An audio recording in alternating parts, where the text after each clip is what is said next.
Good evening, good morrow, and good day, and welcome to another edition of Slice and Dice here with the Manylands campaign. As you can see, been tinkering a little bit with the setup here because green screen. Oh no, there's the green screen. Right, bring my hands back here. Green screen. Sorry, good evening, everyone. Welcome to tonight's session here on Slice and Dice. Rare treat for us that we've had 2 weeks in a row. The last session is still up on our Twitch and will be for the next week, so you can catch up with that after of course, today's live session. But you can catch up with all of these sessions thus far in the Manylands campaign and of course in our second campaign, Cage, all on our YouTube channel right now. There is a link to that on our Twitch page. Shameless plug! That was the first shameless plug. The retroactive shameless plug sound there. So now, more shameless plugs for you guys. First of all, do any of you have any shameless plugs for this week? Anything worth mentioning? No. Yeah, excellent. No. Actually, yes. I just remembered. If there are any people who are into motion capture, I will be speaking on the topic on the more technical side of things on Thursday, the 11th this week. And you can, exactly. It'll be a 1-hour session, and it will start at, oh my God, I have all these times in Pacific because it's being hosted by Americans. It's 8 a.m. Pacific. I believe that's 4 p.m. GMT. That's 4 p.m. GMT, and you will be able to find the link on my Twitter account at Martolio. No, 8 a.m. Pacific is, I believe, 4 p.m. It's 8 hours, so it's 4 p.m. GMT. Oh, yeah. I'm sorry. Yes, you're Yeah, the other way around. So 4 p.m. GMT is midnight. 4 p.m. Pacific is midnight our time. But no, this is a more reasonable hour. And sorry, the name of the thing you're speaking at again is. Oh, so it's for the other company I work for, Maxon. So it's at Maxon VFX. But you'll also be able to find the link on my Twitter stream at Martolio. Yes, make sure if you're not already following at Martholio, along with all of the other players' social media, make sure you do so. You've got twice as many reasons to now. Shameless Yes, plug. it's not so much. It's for people who want to understand more of what happens after the recording is done. Yes, what happens after the glamorous bit? Yes, for the sure. glamorous lycra that Seeing doesn't the ever curtain. make. Indeed. What happens after the extremely unflattering lycra is done? Yes. We all want to know more about that, I'm sure. So make sure. Put it in your diaries, everybody. Speaking of things to put in your diary, the official release, I suppose, is now for our next giveaway, our first one of 2021. Ooh. In fact, I forgot to put I've made a little thing for it in the stream, and I forgot to put it in the window, but I'll sort that in a minute. In the meantime, this particular giveaway is with Burnt Beautiful, who are a pyrography company run by my friend Holly from back in Somerset.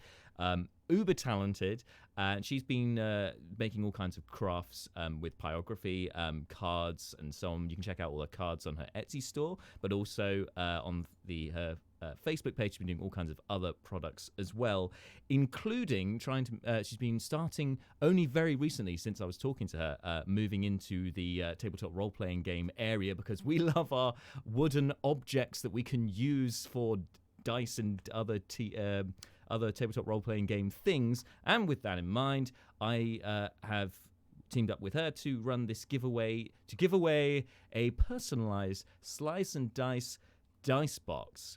It's with our own logo on it, burnt onto it. It stores all your dice. It has our logo on it. It has our logo on it, yeah. Can I see it again? Yeah, I here was it is. zoomed into you. This is the top very here. nice. Yeah, I know, right? So that's been burnt in by hand, very, very masterfully. And in addition to that, when I say personalized, so on the one side you've got this, but it's also reversible, so that you may put your own personalized message or image on this side of the wood. I have gone for a little phrase myself. You may have something that's very relevant to your D&D campaign, or a saying or a motto that you go by, or some other dice-based pun, or you might just take a well-known phrase and then make it sound more adventure-y, which is the case with me. Mine says, the adventure of 1,000 dice begins with a single roll, because that's just the kind of pretentious little person I am, apparently. You can, so yes, that will be the giveaway. You can enter today on the stream. All you got to do to enter is write the word fire in the chat. Write fire in the chat, and you will be entered into the draw. I will be announcing the winner at the end, at the beginning of next session. So that's in 2 weeks' time. That's on the 22nd of March. We'll be running this on social media as well, but I'll be sort of releasing a post tomorrow with the official social media post to then enter with. You have to like it and share it or things like that. But for today on the stream, all you have to do is write fire in the chat and you will be entered into the draw. So it's as easy as that. Get yourself a nice free dice box courtesy of Burnt Beautiful, and that is a shameless plug. And with that out of the way, I don't think I've got any other shameless plugs save one. And that is that this Friday, it's the return of Campaign Diaries, because now I've moved it so it's more every 5 sessions we do a Campaign Diary with a little roundup of everything that's been going on, looking behind the scenes as well about some of the stuff that perhaps the players or the party may not know about, to do with the campaign, as well as just other tidbits and other sort of highlights and fun stuff that's happened throughout the last few sessions. So make sure you join me for that. And at this point, it may just be me, but if some of the players are available, they may well be turning up as well. That's on Friday at 5 p.m. Here on the channel. So, with that out of the way, shall we jump in to tonight's session? Everyone up for that? Yep. All right. Let's jump in with tonight's session here in the Manylands campaign on Slice and Dice.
And we are back. So, folks, last time here in the Manylands campaign, you were you had been not summoned, but had been pleaded with by Teen and Bluebeard, one of the twin brothers. In fact, your least favourite of the twin brothers, who had been escorting Lady Helene Grenthorpe across Burikrin way back when you first encountered them in a basilisk cave. Anyway, he has come with the coffers out, essentially, because the cultists that he was running with for a little while, because they followed Fair Fan, as does he, the dwarven creator god, apparently were up to some nefarious deeds, conducting a ritual in the abandoned brewery, which, after some negotiation and pointing out of various gold and such that could be located in said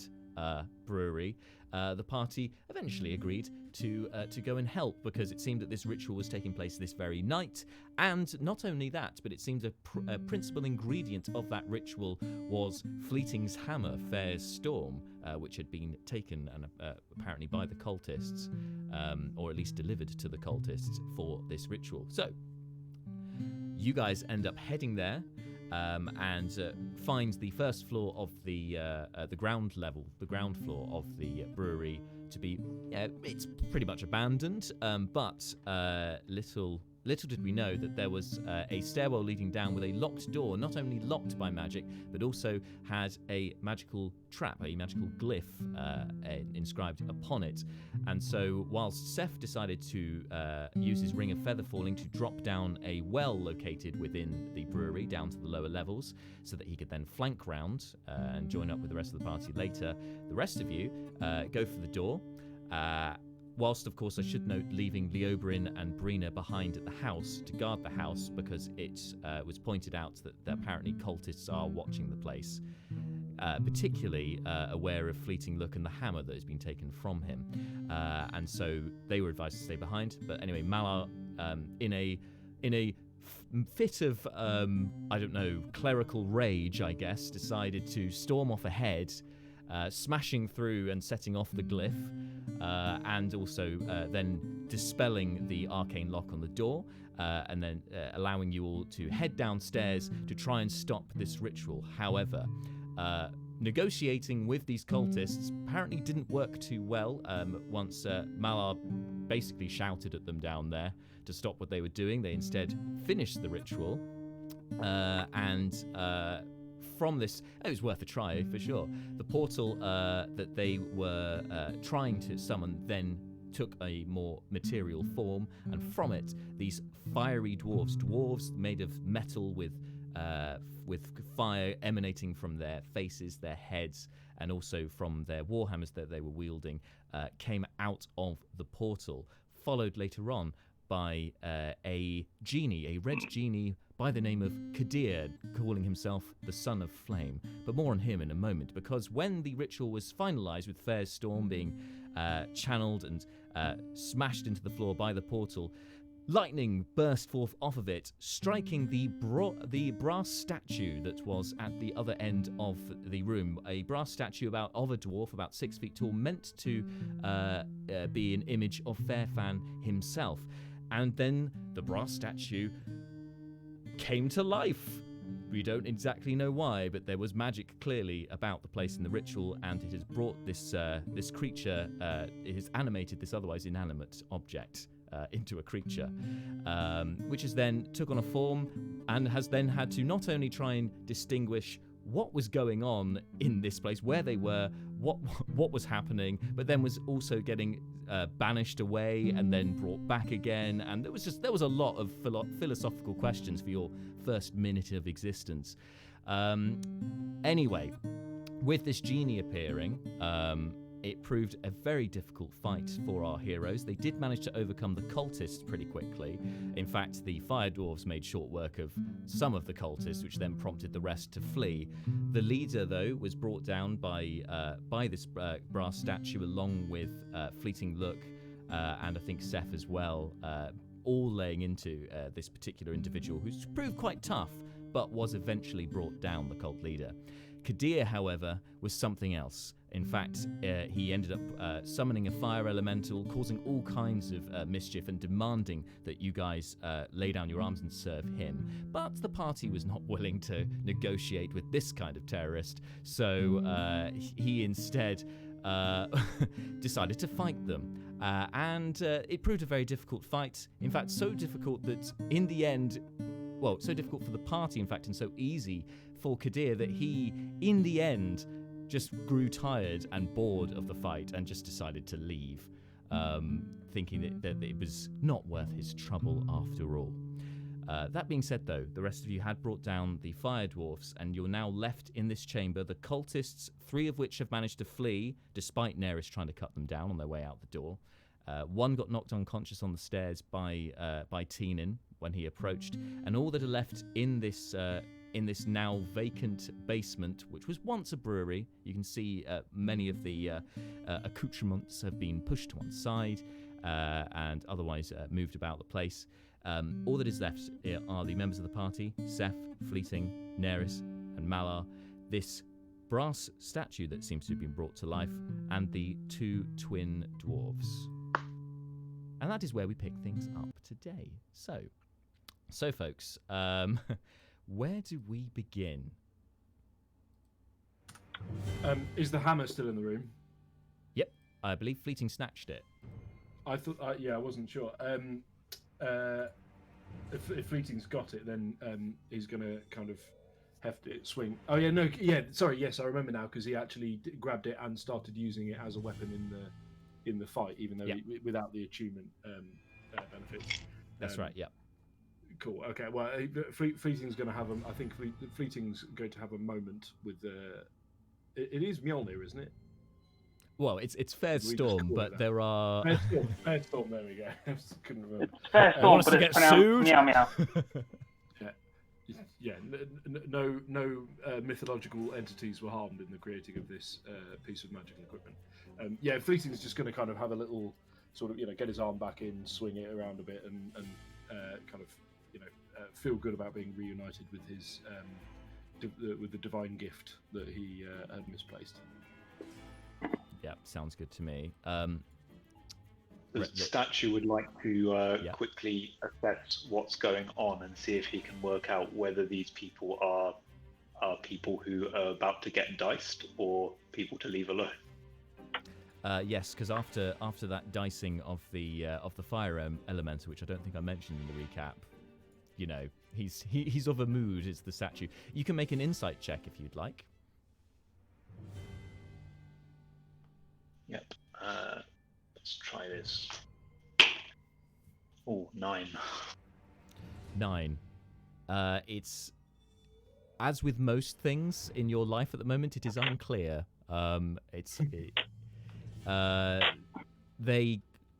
They seem to be seemingly on your side. None of them threw a punch against you, so they don't appear to be an immediate threat to you. Although that blue tiefling is twirling... that blue humanoid with the horns is twirling a hammer around. Although it doesn't seem to be at you, just seems a bit suspicious. There's something about that hammer that you're kind of drawn to as well. Okay, well, he will clomp over towards the nearest person and just say, "Why?" Best person to ask. The nearest person to the statue at this point would be I think for this it'd be... Oh no, Seth moved away. It would be the twin dwarves. So it'd be Turin with his spear and shield, who was trying to help in the fight, got quite scared, but nevertheless stood his ground. You recognise, statue, that this is a martial combatant, and recognising the shield and the spear. Again, doesn't seem to be in an aggressive pose towards you. And he just looks up at you, shaking still. You can see, noticeably shaking, and you can the rest of you can hear the rattle of his chainmail armor. Hello. Why? Hello. Why what? He kind of gestures around at the room and at himself. Why? What is this? Well, I guess this. Well, it used to be a brewery that has since been transformed into I guess you could call it a sort of religious gathering place of like-minded dwarven and as he's stuttering to get his words out, Teenan kind of hear him just chiding his brother and going over to him like, "Oh, you ninny, don't talk to that statue thing. You don't know where he's been." and then this red-faced and also red-haired dwarf who looks remarkably similar to this brown-haired dwarf statue is like glaring up at you and pulling his brother away. Malar will walk over at this point. Oh, thank God, I didn't want to. Yeah, Neris is still like behind cover, like kind of looking you're from still in like the doorway. You can still see like just half of her, like just an eye, just like staring, whether she should like start burning shit down again or not, or actually start burning shit down so she couldn't. Because it's Neris, I'm assuming that this is going to look kind of intimidating, but for some reason my mind went to like when a child hides by just looking at you from a... That's Why? No, she's slightly smoldering as well, so it's all kinds of like menacing. That is true. Malar, you're heading over, and actually, speaking of the smoldering, now that the heat has died away from that portal going, you notice more now this strong smell, which you recognize instantly as incense in this area. Okay. So I sort of head over to this tall brass figure and these two dwarves. Oh, now I think that's an excellent question there. How would I regard you, sir? And I am talking to the big brass. It turns to Malar and says, "Unknown. I did not exist, presumably. Then I did exist. Then I did not exist again, but it was different. Now I exist again." Oh, Malar thinks to himself, "Oh, this has got the hallmarks of a convert right here." Amazing. Oh, well, do you know where you Get a were? bottle of yum. Go ahead. Do you know where you were before you were here? No, do you? Oh, no, not yet, but let me do some asking. And I pivot towards the dwarves at this point. So, what was going on down here? Can you elaborate? I mean, there was some sort of ritual of some sort. You want to explain what this is and who this gentle person might be? Turin looks like he wants to speak and then looks straight to his brother, who, after kind of wrinkling the face, squinting a bit, just relaxes and nods, kind of sighing. Well, I don't know how much you know about the Creation Collective, but my brother was a follower of Fairfan, and apparently these Creation Fellows also are, and so he wanted to join them, and then I was a bit more suspicious of them at first, and so I kept myself to myself, and then my brother went missing, and so I decided to talk to the cultists to try and find out where he was, and they said to come here tonight because I could be useful and my brother would be there also. So I came along and then found my brother wasn't here and that they intended to send me through that portal. But then it turned out, of course, that they apparently had sent some of those cultists through the portal before, and, well, and he points at the fire dwarfs on the floor. I think that is what became of them. Because of the hammer being delivered, it meant that there was a change of plans, and so I was just kind of a fixture, I guess. In this, my brother wasn't here, but they wouldn't let me leave, and I also did not fancy fighting all of them, so especially that leader, Fulgrim, they call him, Fairmonger Fulgrim. He was a powerful individual. His powers, I'm sorry to say, brother, but they far exceeded your divine powers. Well, that's... Oh, burn. Well, he's dead now, so it's not important. Oh, yep. Well, we killed him. On that matter, yeah. Who did he work? Who did he work for? Oh, so and I go over and I poke the body. Oh, so the creation collector. I'll handle this, brother. I know more about the organization than you. Thank you. Starts just walking up to them, just FYI, just repositioning. Sure. Neris, when you enter the room, you kind of you can see more of it now, not through the tunnel vision of the doorway. There are two small huts on the left-hand side. Beyond, further back from them is a natural kind of passageway off to one side, which you gather was where Seth had come from during the fight. They're kind of wooden shack-type buildings. But they have one window in each of them, and you can kind of see through. They're glassless windows anyway.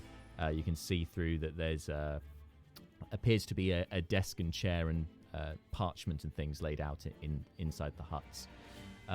The other things of note you saw before, like the massive vats to the right-hand side with the walkway, where you shot one of the the guards who fell off and died.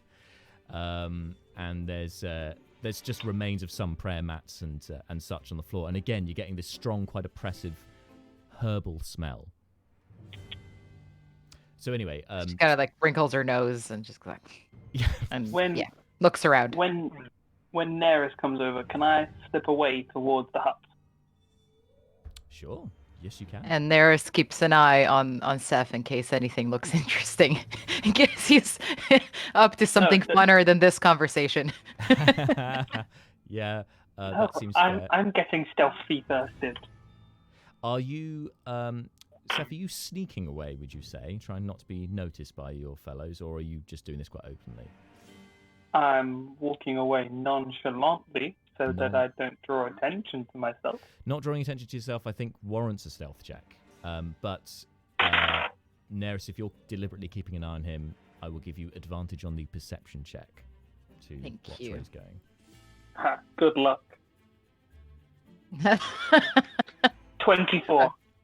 24, okay. Basically, at 24, I'd need to like roll a 20.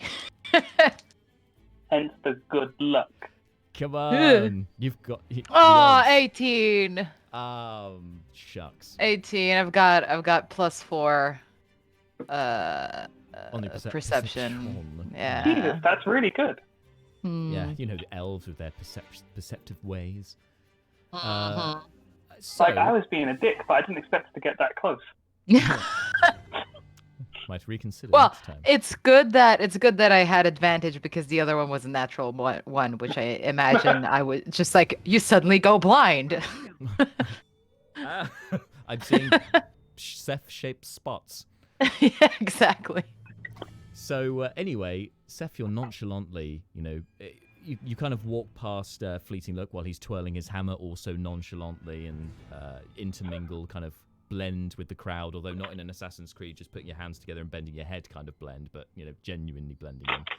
And Neris, yes, you're approaching the room, and you do keep an eye on Seth at first, but then this brass statue takes more of your attention and the conversation with Malar and the dwarves, just because they're just speaking quite loudly and echoey, and also it's a brass statue that's like walking and talking. This is freaking weird, and even given your background, given the strange things you've seen in your life, this is not something you've seen before either. So sorry, back to the conversation, Malar. Teenin explains to you, Fulgrim was a fairmonger.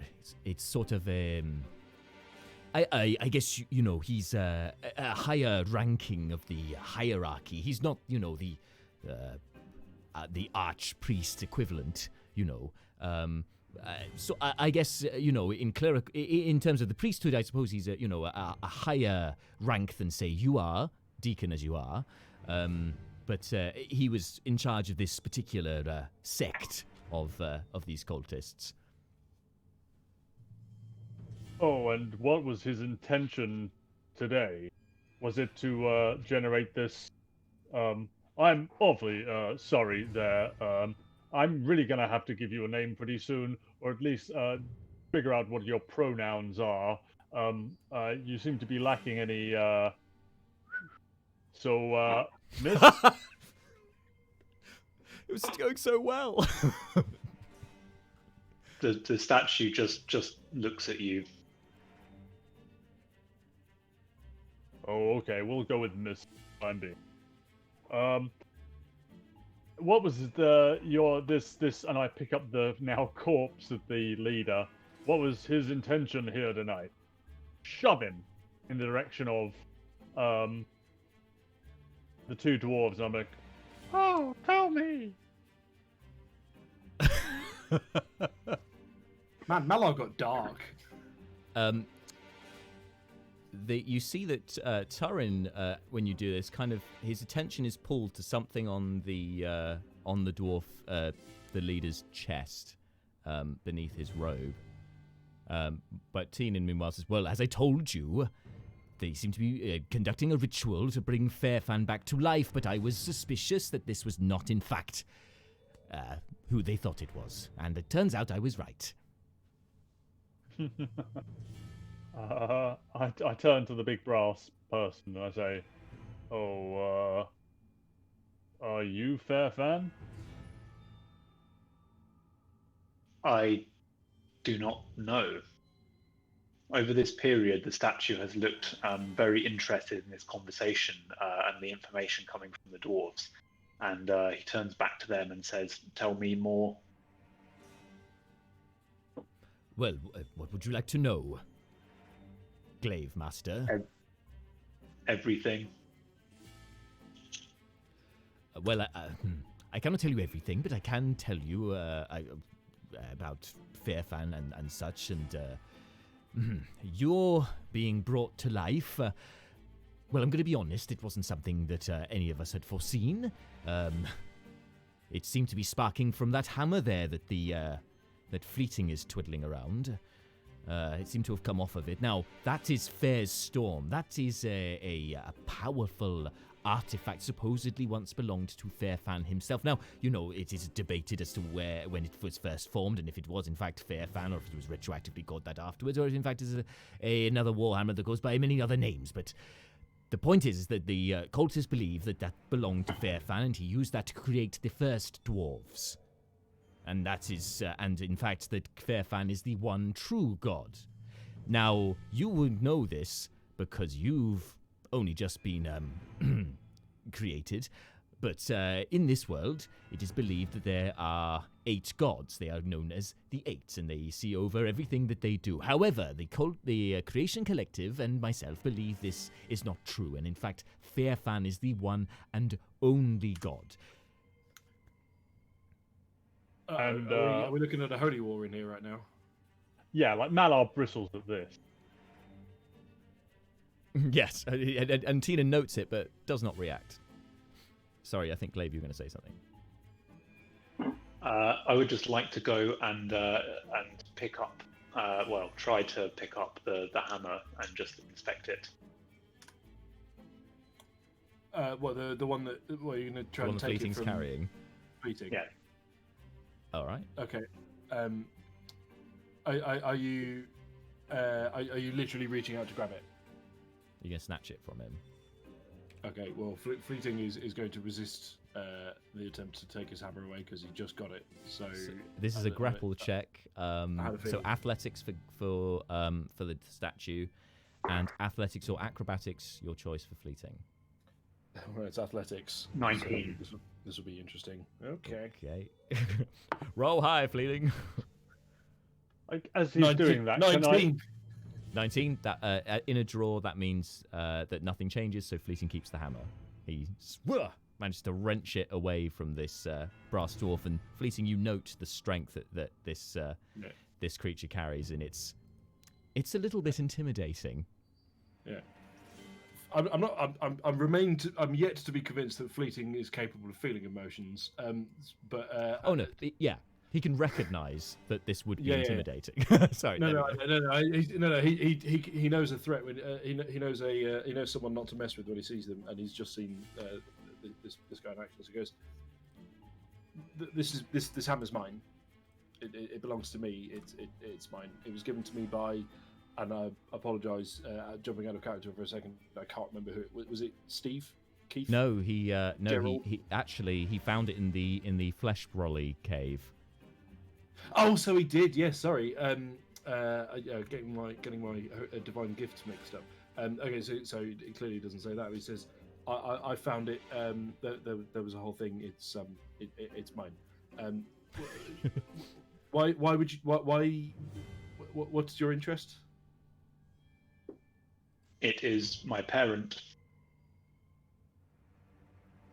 Oh. Oh, I see why you arrived at that conclusion. Yes. Well, I guess, it sparked your existence to an extent, but, there were various factors involved in the parental... I don't know where to go with this, to be honest. Besides which, you've already got that glaive. The statue seems somewhat mollified by this, as much as anyone can see on its impassive face. It just seems to accept this and goes back to where it was. Yeah. Fleeting looks at it and says, "Is this your only parent?" I do not know. Fleeting. I feel like Fleeting's slightly kind of intrigued by this, and sort of turns to the dwarves and goes, "So you know why why this is a thing?" What? As in? Sorry, Turin jumps in. As in, why the hammer brought him to life, or the statue to life?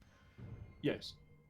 No, I don't have a clue why that is. Well, I mean, I might have a clue. As I said, if maybe this is the true artifact of Fairfan the Creator, and so it has the power to create, perhaps. Oh, because when I use it, it mostly smashes things or electrocutes them. Well, it's, I suppose... Or smashes things and then electrocutes them. That's also a thing. I suppose creating and destroying are but two sides of a coin, in that respect. Fleeting kind of looks and goes, "No," and then goes back to swinging the hammer back and forth a bit. Well, that's settled now. Well, now this is all fascinating and such the like, but perhaps this is an apt time to leave this cellar. Maybe take this conversation upstairs and possibly to light refreshment and somewhere to. He touches like a burn on his arm. Maybe restore ourselves. Would anybody be against leaving this place? I am extremely into leaving this place. You notice when you look around. Sorry, go ahead. I was just going to say, Fleeting looks around and tries to and realizes he's lost track of Seth and starts walking around, going. Hey, Seth, where are you? Neris, what she was saying, that just shot a look to the grumpy dwarf. What was it? Turin? Yes, Turin. Teenan's the grumpy one. Yeah. Yeah, there we go. Yeah, well, I suppose we could take this upstairs, or maybe go back to your manor, as it were. Check on your friends, of course. Oh, yes. Yes, so Mala, you noticed Seth's missing as well. Oh, well, let's leave. Mr. Seth, we'll meet you upstairs, I dare say, and I drape an arm over the brass man and say, please, come with us. Hey, I don't suppose you've ever heard of the Ship of Theseus by any chance? No. Spoilers. I know, I'm just getting those I know vibes. that's a reference. I haven't seen it yet, but I know it's a reference. And we go upstairs. Malar starts to steer this brass person up. Fleeting isn't going anywhere until he finds his best friendo. Well, while this conversation was going on, Seth, you went to one side, going to investigate these huts. They're not locked. First one. And you notice it squeaks, so you stop, and then you kind of adjust, put a little bit of oil around the hinges, and then it opens nice and quietly so the others don't hear. And you go in. And yes, there is a desk at one end with fairly rudimentary wooden chair. It doesn't roll. It doesn't do anything fancy like office chairs these days would. Woo! But you do notice that there are tons of papers scrawled on the desk, and one thing, it seems that whoever occupied this office recently has made their own. How do we put it? Their own. They've adorned the walls with they've done their own DIY and scratched stuff into the walls, which seem to be quite strange symbols. However, given that you read Thieves' Cant and Pirates' Code, these symbols you recognise straight away definitely denote something, and you can make an intelligence check and add your proficiency. Add proficiency because you know both these languages. Prepare to be severely unimpressed. If we can just get James to confuse this with the chat up line, we'll be like 2 for 2 on Thieves' Cant. Oh, 19 on the dice and +3 for proficiency, 22. 22. Okay, so the symbols seem to be pointing, meant to be looking like stars in the sky. It's meant to be appearing like some kind of mural or rudimentary carving of a mural landscape. But you notice the constellation essentially is forming an arrow pointing down in a roundabout sort of way. And you takes your notice on the floor. One of the floorboards has slightly been pulled up. I would like to pull up the floorboard. All right, you wrench it open. Easy enough. I would like to check for traps. I would like to check for traps first. Okay, you can check for traps. So that's an Oh, I investigation think check. he just got in there under the wire. Yeah. What am I rolling? Oh, it's an 8. Investigation. Investigation. Cool. 8 + 1, 9. I mean, it's a floorboard. It doesn't appear to be trapped. I'm sure it's fine. I pull up the floorboard. Pull up the floorboard. And you're like, and you like catches your breath, and then you find a splinter in your finger, and you take 1 point of damage.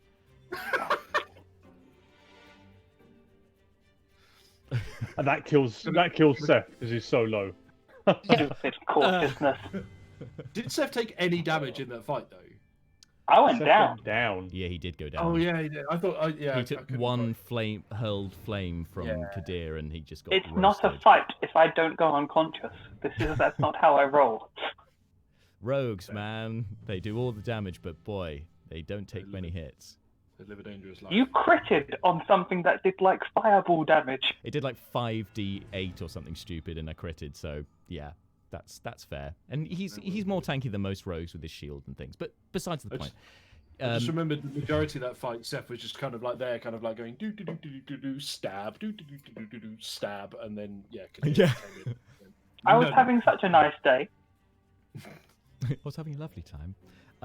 So Seth, you find in the floorboard, under the floorboard, should I say, you recognise it's a false bottom, and actually, when you pull up the floorboard, you can see the flagstone floor underneath of the rest of this chamber. But lying under this floorboard is a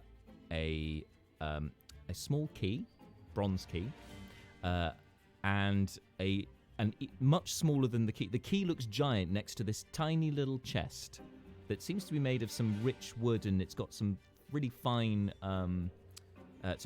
metal kind of straps around it as well. By your estimate, this is probably worth about 50 gold pieces, this particular little chest. Okay. Does it open? Oh, if you're going to take it, you can take it. Yeah, and yeah, it does open. Yeah, I'll take them. It does open. When you take the key and the chest out, you see more carvings. Yep. This time with, it looks like chalk has been done into the stone. Okay. But this takes the form, and again, given your background in the Pirate Isles, this looks much more like a map showing the location of something. X marks the spot and all that.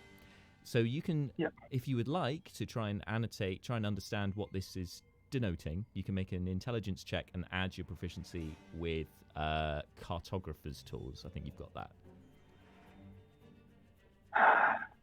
You sure you don't want to make it a dex check for no reason?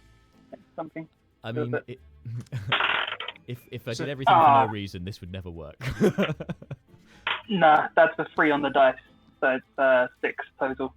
Seth tries to 6. backflip his way into understanding what the map means, and it doesn't work. I've been bending think over better backwards trying to upside understand down. this map. I think better upside down. The blood flows to the head, makes you smarter. Yeah, and that's exactly what you try. Fleeting stood there in the doorway going, yeah, it's the same for me. It would be at this point that, you hear Malar and co call to you, Seth, and then you hear Malar and the stomp of the brass statue leaving the place. And then, yes, you, after a couple of moments fleeting look, I guess you probably would go to the huts. So he's there.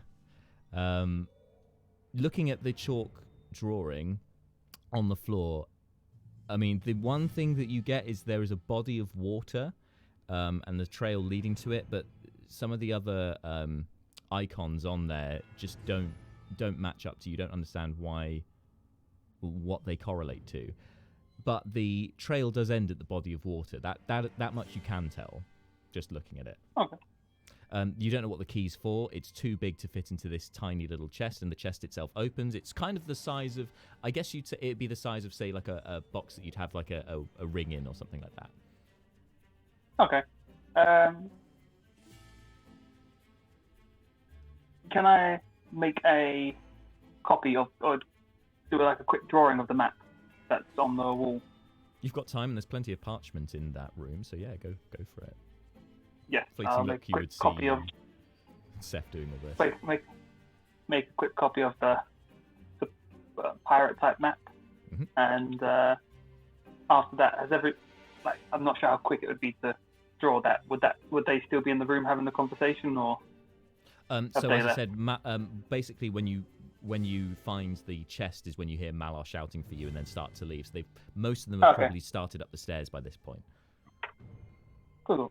Once I've gotten the map drawing down, I will move to leave. Did they take the body of the priest person? No, they left him on the ground. Can I check see if he's got any other magical shit on him? You can. Go for it. You can make an investigation check. I want to pick his pocket. Because no one else stole his stuff. 19 on the dice. Plus. Is this investigation? Yes. God, you'd think I'd have better investigation. Plus 1, so that's 20 total. I suppose you're more used to, searching monsters and the like rather than, humanoids with pockets and clothes and whatnot. So, yeah, I guess that makes sense. But still, with that roll, checking out his items, one thing that takes your notice straight away is underneath his robes, his seemingly slightly tawdry but and dishevelled, but better quality robes than the rest of the cultists in here, the dead cultists anyway. Underneath that appears to be some breastplate, but not just any old breastplate. You've seen breastplate before, like some of the guards have them, but this seems to be made of a much brighter material, a much brighter metal, and you get, even just looking at it, it kind of glitters despite the lack of light here. You get a definite sense there is something magical about it. Why did it have to be his clothes? I don't want to strip a guy and downstairs by myself. Cool. It's magical. I'll start taking it off. I mean, Fleeting's there with you, but then he wouldn't judge you. Fleeting's just there, watch. Yeah. Cool. I don't feel as bad now stripping a dead person in the bottom of a basement because there's an audience. Fleeting, want to give me a hand? Of course, best buddy. Fleeting steps in to help. All right. And it says we could all another option. Of course, we could put a cloak over this guy and take him away if you wanted to do it in a more, I don't know, calming sort of setting. It's only his breastplate. We'll be fine. Okay. Well. Fleeting sets to strapping the breastplate.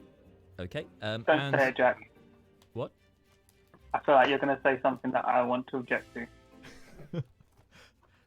No, when would I ever? Anyway, So actually, it comes off pretty easily. There's only a couple of straps for it, and you expect it to be really weighty, but this is incredibly light.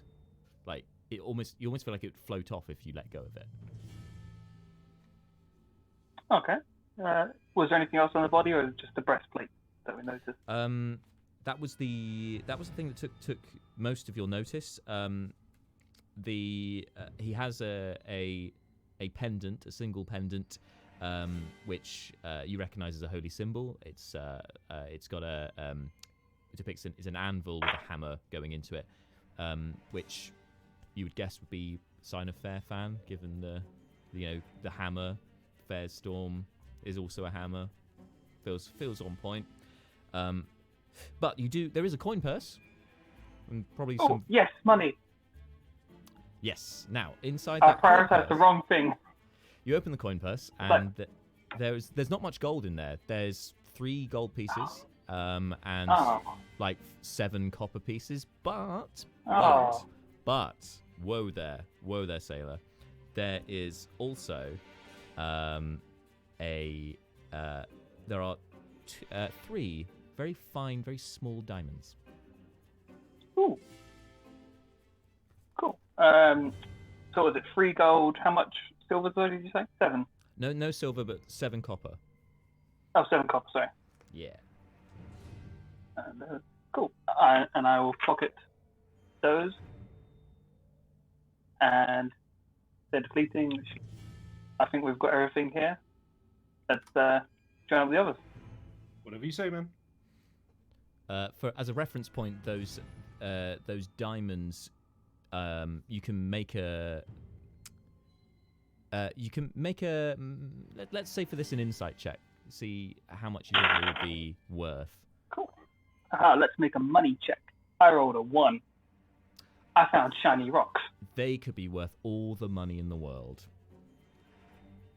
I'm so happy I've got these shiny rocks that I totally know the value of. And they're equally diamonds, which you've pointed out before because you had that really impressive one which you gave to Malar, so you know he could use that. So maybe these could be useful to him. And he wasted all of it reviving my best friend. He did, yes. That monster. 1,000 gold pieces gone. Such a complicated relationship with Fleeting and you, isn't it?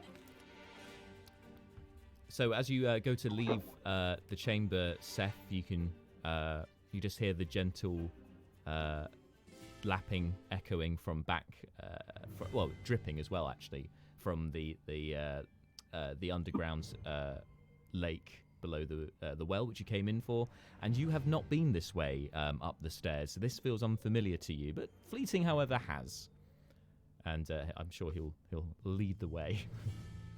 Yep. As you catch up to the others. Meanwhile, the rest of you, where are you heading once you get upstairs? Do we want to go to the pub or do we want to go home? Nearest wants to long rest. I mean, we could. Well. Yeah, I mean, I do, but I feel that we can. Okay, fine. We'll head back to the house. We'll head back there. You know that there's a few bottles of wine Bless you, in the James. cellar if you wanted a drink. Thank you. Sure. So, I just want to end your birthday in style. No, I think I might be projecting onto Malar my own desire to go out and socialise. Yeah. Yes. It's been a year now, folks. Yeah. One day, I tell you what. When we are allowed to again, we will do this, and there will have to be a slice and dice social. It will have to happen, like because we did do it once, and that was great fun. It needs to happen again, long overdue. But alas, we'll get to that when we get to that. Probably by session 100. But anyway, you continue on back to the house. the rain, it's still raining outside. Not that much time has passed since you went down there. It seems eerily quiet, though, aside from the rain out the front, just lightly spattering the ground. And yeah, there doesn't seem to be much movement within the house. You can see that there are some candles lit. There is a glow from inside there through the shuttered windows, but yeah. While we've been walking up to the house, I've been explaining the concept of a name to my new brass companion. Yes. You know, oh, this is a great opportunity to, in a way, label yourself in a way that you would like others to refer to. It's really can be quite a revealing trait. Most of us receive ours from our parents, and so have no choice. But you, sir, you are unique in that you are gifted with cognizance and intelligence and intellect, and yet you are only just born. So I would take some thought on it, no rush, but at some point I would like to be able to say your name and maybe use that to get your attention. What are criteria for a name? Well, it shouldn't be anything offensive. It should be something pronounceable by most people, and in an ideal sense, I guess it would be somewhat descriptive about the essence of who you are. It's not just, of course, people that have names. Teenan pipes in. I mean, all things have names. For instance, this house here probably has a name. Your weapon has a name. It is a glaive. I myself have an axe, or a battle axe, if you will. Oh, I have a mace. He says. And in fact, go on. No, after you. He at the mention of the word glaive, he says, glaive. He turns to Malar. Glaive. Yes. Mace. Glaive. Malar. I am now called Glaive. It is my name. Oh, well, that's, certainly is unique. Let him have it, Malar. Let him have it. Let him have it. Yes, indeed, Ms. Neris. I was just, glaive. I guess that's, explanatory enough. Well, I mean, his mother Glaive. or / father was a hammer, so I suppose it's kind of fitting. Indeed. It's great. It's a perfectly badass name. Oh, indeed. Badass. Yes. I think everybody come in, and I'll put some tea on. Badass. Now, see, many people can be called badass. Isn't that right, brother? Shut up. Shut up, Taryn. Come on. Don't confuse the lad. He's only just been born, you know. Where's the jack time? Jack time sign. Put it in the chat. Put it in the chat. I don't know what's happened to my notebook with jack time and extreme jack time written in. I must try and dig them out. You need to have extreme jack time and then like a secondary sign that just says, whoa! So you guys,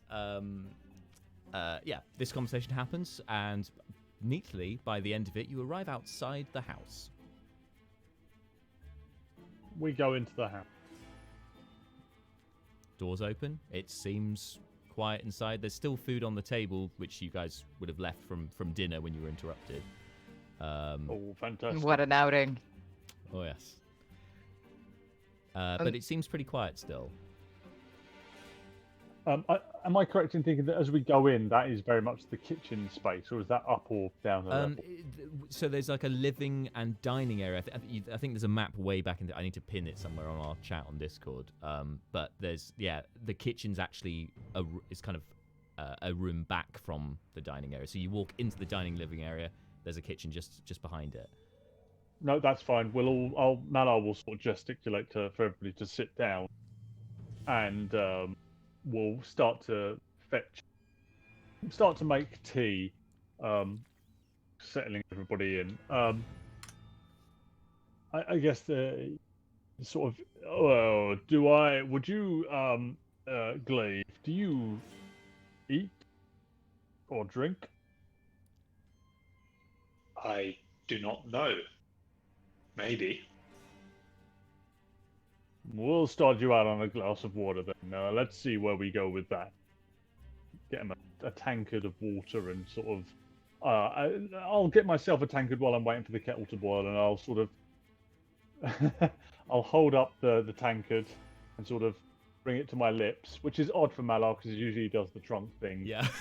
And sort of Gets the trunk out the way. decant it into my mouth whilst also keeping an eye on Glaive to see if he mimics this. He'll try and copy this. Neris, yeah. Drink. Neris looks at the weird freak show circus type thing happening in the kitchen and just kind of goes like, no. And just turns around and tries to, well, I guess, is there a free room? It's like, for her to go to There's like the, crash. I mean, there's like the living area. That's within the same room, but it's kind of a separate part of that. Okay, she goes if there's a sofa type piece of furniture, she'll just plonk on there and try to just sleep. There's a comfy little sofa there. You can jump on that. Nap. Try to long rest if that's sure. allowed. You are of course allowed to long rest. Obviously, you as an elf you trance rather than sleep. But yeah, you can do that on the sofa. You can do that. We can let you do that absolutely fine as long as nobody interrupts you. That should be fine. Well, yeah. Nobody interrupt my leveling. The distant sounds of Darude's sandstorm echo through the house. Well, it's just a test of my concentration then. Malar bangs on no, the, I meant on the because you're ceiling. chanting. Damn kids. So, Glaive, can you make a performance check for me, please? Yeah.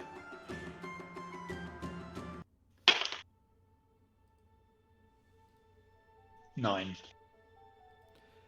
So so Malar's watching you and drinking the drink. You're watching Malar and trying to do the same action, and you just half of the substance just kind of pours down your chin and just starts, dripping down to the furthest point of your beard, and just it's almost like a very small beer-filled waterfall, Malar. However, some does trickle down your throat. And after a couple of moments, the rest of you start to see steam wafting out of Glaive's mouth. Oh, and I reach over and I take the mug away. Oh no, maybe not. That doesn't waft the steam away. Oh, I will have to meditate.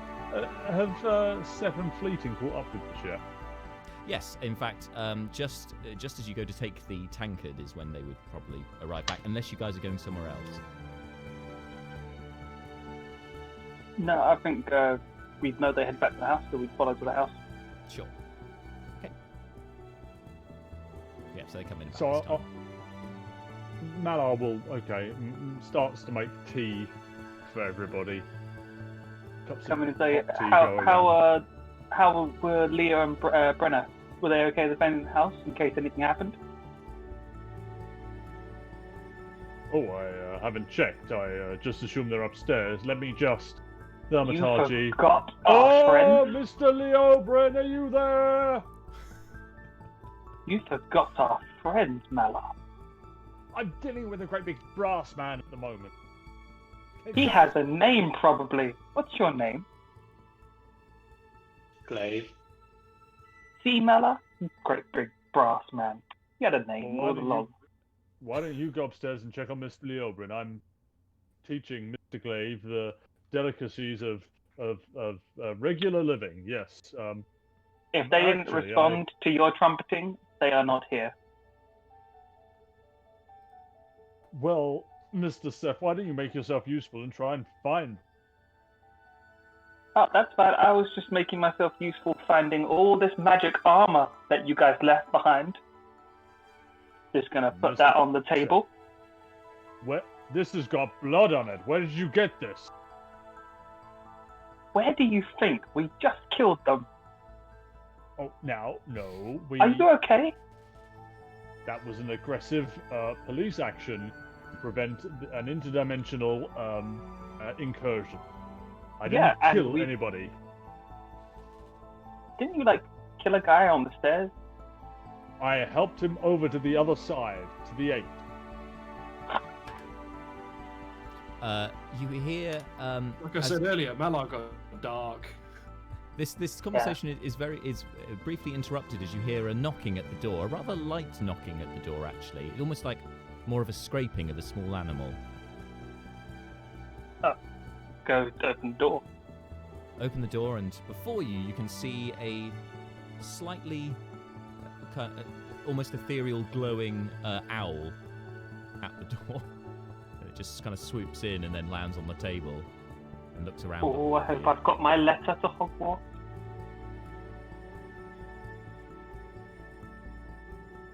I mean, Malar is in. Well, so I think I broke Jack. You should. What? Have we lost? No, I'm still here. What's up? Oh, sorry, you stopped talking. It just looks at you. Does anyone here own an owl? No. Maybe Mr. Leobrin would, if he was here, would have some steer on the matter. Has anyone actually looked for? Shoot. The owl just kind of sidesteps away from Seth. Okay, who here is proficient in talking to owls? The fuck is this? Whose owl is this? I'm gonna go out onto the street and just open the door. Who's lost an owl? So are you going to the house next door? Because it's kind of terraced housing, so there's a few along this. No, I just opened my door and I'm yelling out, saying, "Is any kid lost his owl?" Yelling into the night. Yeah. There is no response, Seth, unfortunately. But make a perception check for me. Natural 20. Oh, I get a natural 20 for this. When you shout out into the night, almost at the end of your tether, the silence that follows, instinctually you start looking around, thinking there might be somebody hiding that's just refusing to answer you. But there doesn't seem to be anyone hiding. However, you do notice another owl on a building not far away. In fact, it looks like it's on top of the council chambers. Again, has a similar, very slight glow.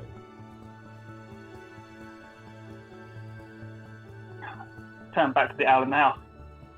What do you want? Shoo. And this time it flutters over to Malar, starts kind of fluttering in his face a little bit, trying to get his attention. The trunk comes up and wraps around and tries to grab the owl. Okay, it's gonna just try and avoid that, so you make a contested grapple check, I guess. Key.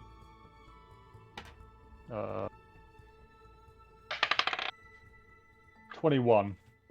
Oh, that gets it. I don't even need to look that up. Not high enough for that. Looking, like the trunk wraps around and looking at it in the eyes, I just look at it and say, no. I already have one problem. I don't need a second now. In the morning, thank you, and I walk over the door. I take it out of my trunk. I put it on the ground in front of me. Close the door, and I turn back to Glaive. As you, I should say, an owl. I should say, as you go to take this owl out, the one that you spotted, Seth, then flies over to the house and flies in through the door past Malar. Oh, it's a fucking infestation. The 8th plague of owls. Mr. Seth, would you mind and dealing? How similar do they look? I don't trust you. Pretty similar. Slight different colorations, but similar.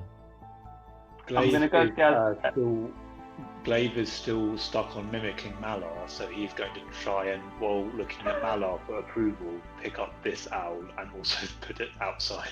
This owl is much higher up. It seems to have learned from its twin, and it's flying maybe 15 feet up. going to try and jump and grab it. You could certainly try. If Mal's approving of this. I mean, I'm not going to stop him. All right. You discover our floorboards are not very strong. This will Welcome be... to the basement.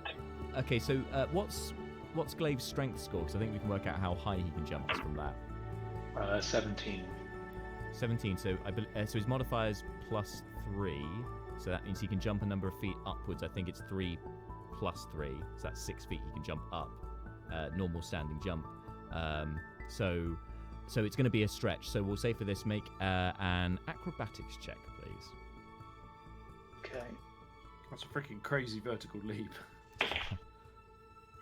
Oh shit, 7. Glaive should consider basketball. Because he's 6 foot tall, then jumps 6 feet. It's a fucking massive leap. Yeah. Glaive has a career in basketball ahead of him if he wants it. So Glaive, he rolled a 7, so I don't think he does. with a 7, you recognise that you need a bit more height to reach this creature, and there is a very suitably height table that you could stand on. So you do this. You climb up. You just climb up onto the table and then leap from the table to try and grab the creature. However, it evades you. You kind of snatch your hands and then just have a moment to register that you're going to hit the floor. And in fact, you kind of crash into the sofa, which Neris is currently trying to rest on. Neris, you're trancing, but you feel yourself move to one side. You can continue trancing if you'd like. Continue trancing. Just like, I'm not dealing with this. I'm just picturing that the sofa goes on an angle, so she's just sitting there. Then goes. Yeah.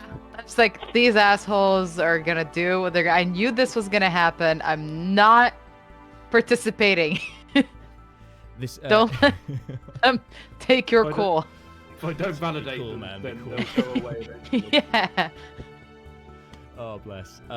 While still smoldering, of course. Yeah, of course, still smouldering, trancing and smouldering. It's a lot to take in. Yes. Glaive, as you kind of turn to pick yourself up, you see this owl, for a moment, almost mocking you, looking down at you before it flies away up the stairs. And for Malar and the rest, you can see that it stops at the top of the stairs expectantly. I'm gonna chase that fucker in our house. Kind of like All right, Seth. So if you're going to chase this thing, is anyone else chasing it? No. Just leave it to Seth. Glaive is going to go as well because he still thinks he's meant to be catching this owl. All right. So the two of you, okay, this is you two. I don't know who's going to be quicker or get there first. So initiative, please, for both of you, for Glaive and Seth. I mean, no, you do know who's going to get there first.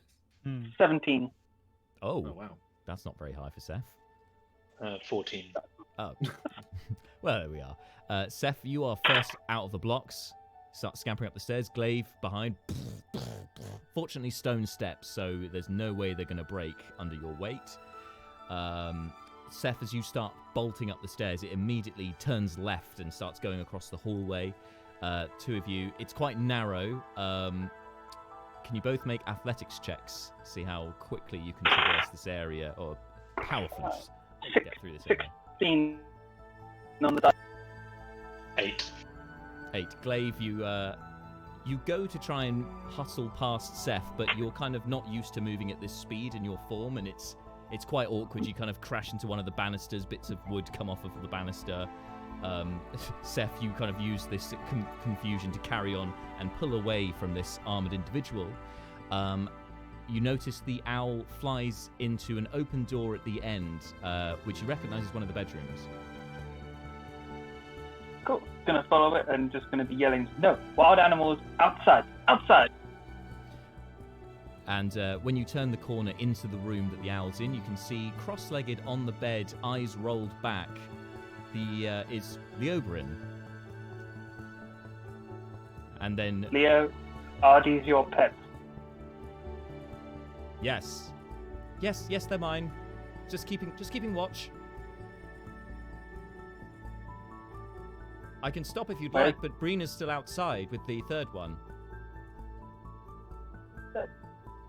Can you signal her to come back, that we're back now, or something with third? I didn't put her in my book, so possibly not. Well, we. I don't know, I mean, flat I could down in lead- front of her. I could lead you. The owls could lead you to her if you'd like. Nope, I don't need to leave. You owl her back. Like, go in front. Flap. Bring. Okay. Yes. 1 moment. Okay, she should be on her way back now. And we're all downstairs. You miss a lot. I look forward to hearing about it, perhaps in the morning, or, well, what time is it? No idea. Still the night, isn't it? Okay. It's a bit awkward talking to him because he's not looking at you, and it seems that it takes him a moment to register what you're saying before responding. I'm going to turn around and just be like, come on, Glaive, forget the birds. They're his birds. He forgot to tell us about them. Stupid birds. Glaive will go with Seth back downstairs. I'm going to when I get to the bottom of the stairs, I'm going to go false alarm. There's the Oberon's birds. He's just watching the house, apparently now from the inside.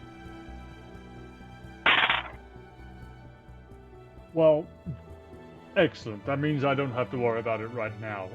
Everybody should just take a seat. I have a question. Glaive, what do you remember exactly before you became this form? Nothing. But you had awareness, did you not? No. This is genuinely perplexing. I really wish Yes. Mr. Brucon was here. Yeah, he'd totally be able to explain this.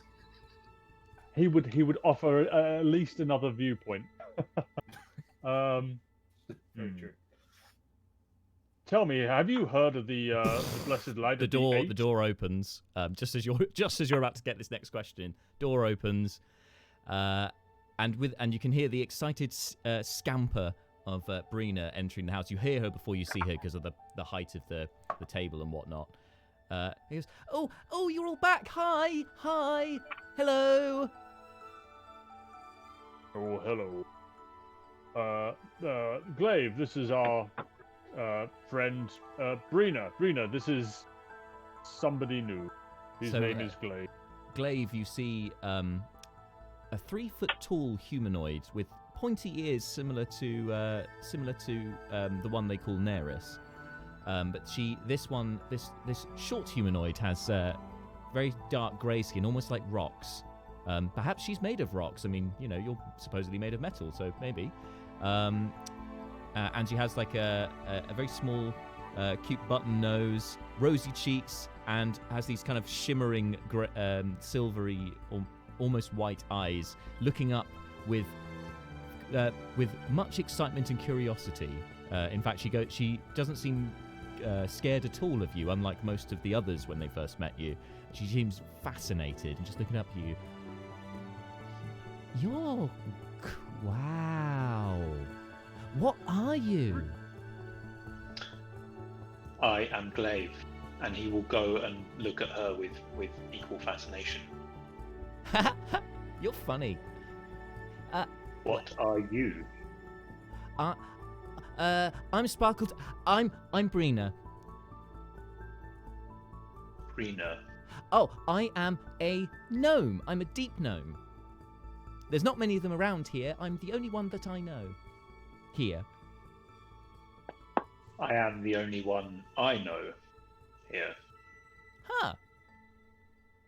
Well, maybe we'll get on then. Yes. Brina, can you identify him? Yes, I'm looking at him right now. He's called Glaive.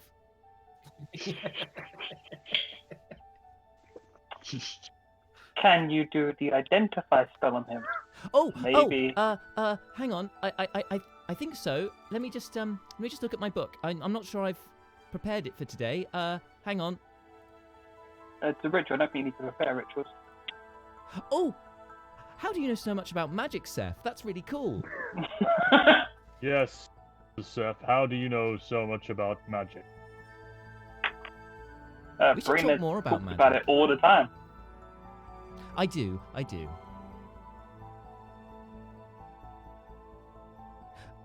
Oh no, actually, I can do it right now. I would. But I need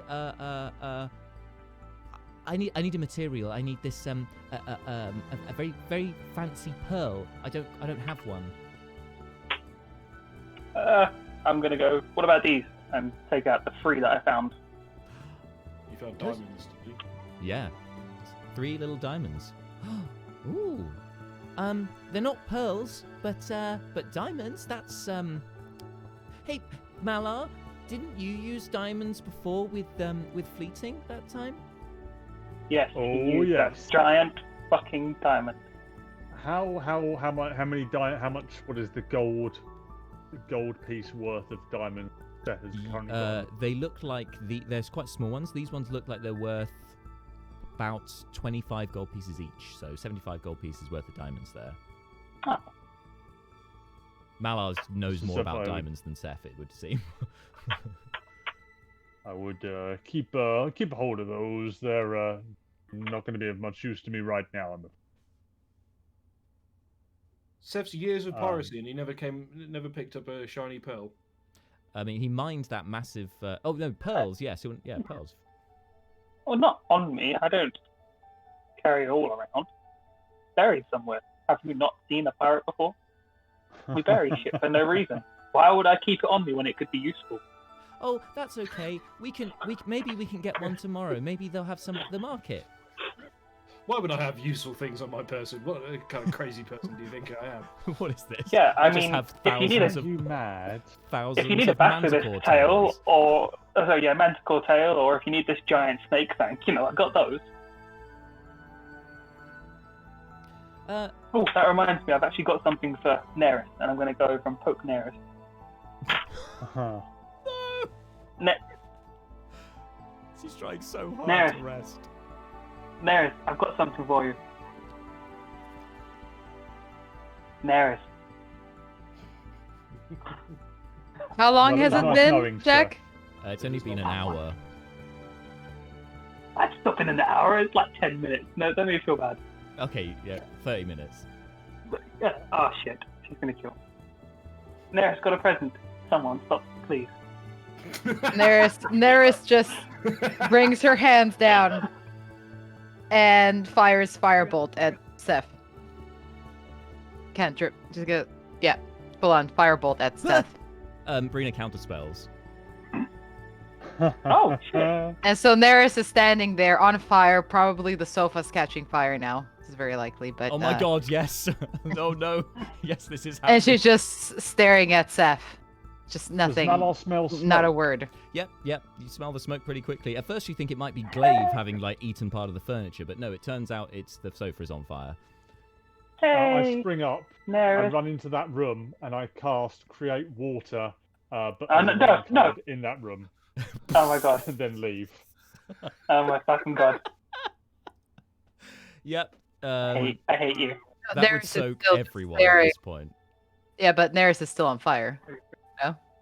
Yeah, and then the 6 seconds would pass and fire goes out. But yes, there's some sizzling from the top of Neris's head along with the sofa. And she's just staring at Seth with murderous intent. Okay, 1, this wasn't me.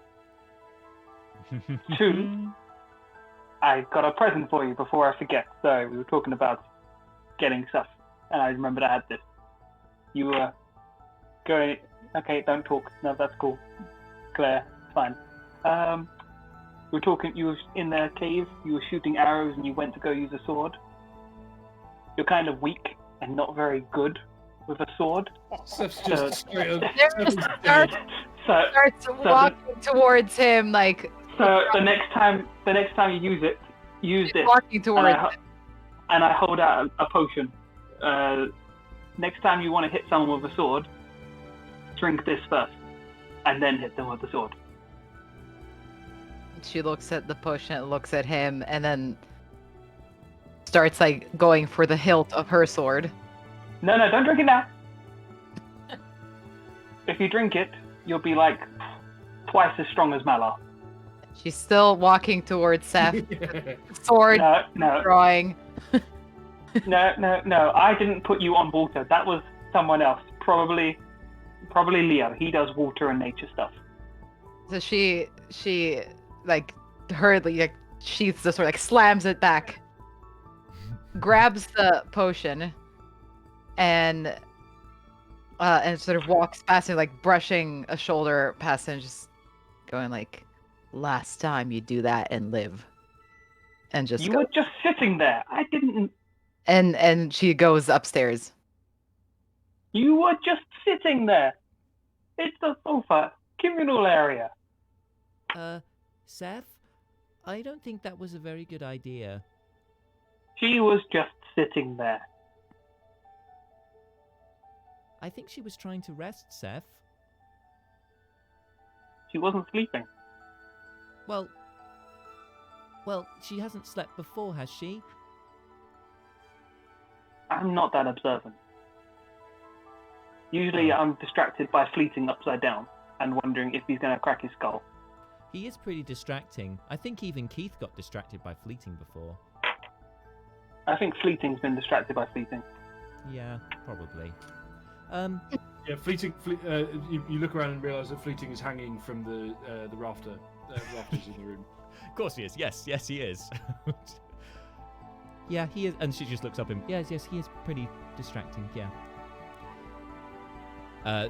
Meanwhile, Teenan kind of clears his throat once the dust has settled in the remains of the dining room. Turns to Mala. So is this a regular occurrence for you and this group of people? Oh, I honestly, we have spent less than a week here. I have no idea anymore. Ah! We've just a wild marshal has just appeared. Hello. Sorry, I'm just altering the display on the fly. Hang on. Are you sideways? Sorry, are you? If I do that, is yes. it better? Thank you. Yes. Okay, it's not going to be as high up. Maybe if I prop it up in there. So actually, as Neris, you go up the stairs, you would pass the Oberyn, who has just stopped his flock of familiars and is heading downstairs, the Oberyn, to see what the commotion is. What's going on here? What's? I don't know what's going on. What is going on? You've just been keeping an eye on the house because of these individuals, these cultists who have supposedly been keeping an eye on the house while the rest of them went to stop a ritual. And they've just come back, and Neris has got a bit annoyed with Seth and set fire to a sofa. And this brass